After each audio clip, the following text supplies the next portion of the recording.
Hi everybody, welcome to my channel. Today we're going to do a little home project that is not just about cleaning, but it's also about using some artistic principle to make my space look better. So, i-apply ko yung mga na-learn ko sa JIC 106.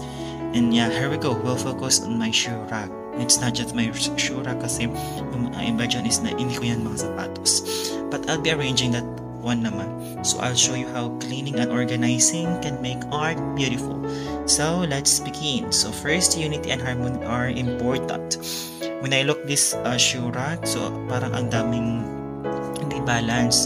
There's different types of shoes and different colors and sizes.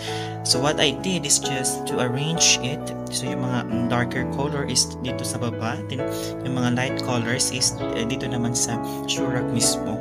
So like all the formal and other naman na types. So let's make it easier to find out of what I need and makes the look feel more cohesive. So number 2, it's about the rhythm and variations. So in rhythm and variations, so I'm going to take to arrange the shoes so that I can see them. So I change between the formal shoes, tapos yung mga informal ba. So this rhythmic arrangement is not just look only great, but also make the space feel dynamic.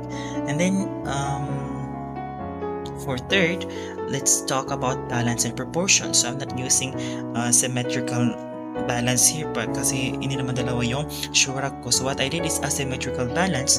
So this create visual balance that keep the rack from feeling heavy. So I'll put new shoes dito sa shoe rack, tapos yung mga slightly used dito naman sa baba. So at the end, we have an emphasis and subordination. So you can see that my favorite shoes is dito sa, ito yung Onitsuka na green. It's brand new naman siya. So I'll put it here so that it become the star of the show. So I'll put my favorite shoe. To finish it up, I'll be cleaning the excess debris or dirt ba yan? Or mga abog, di ba? That accumulated over time. So giving it that final touch. So you can see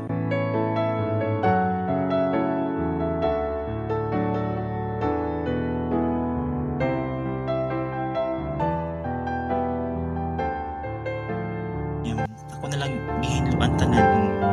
Wala na pong i-appeal nila sa hagdan kaya it's so hungkaw. It's Scottish, you know, especially mga boys. But it's okay. It's fine like that. And then cleaning can be more than just a chore. So today's vlog, I hope I inspired you. So from this, then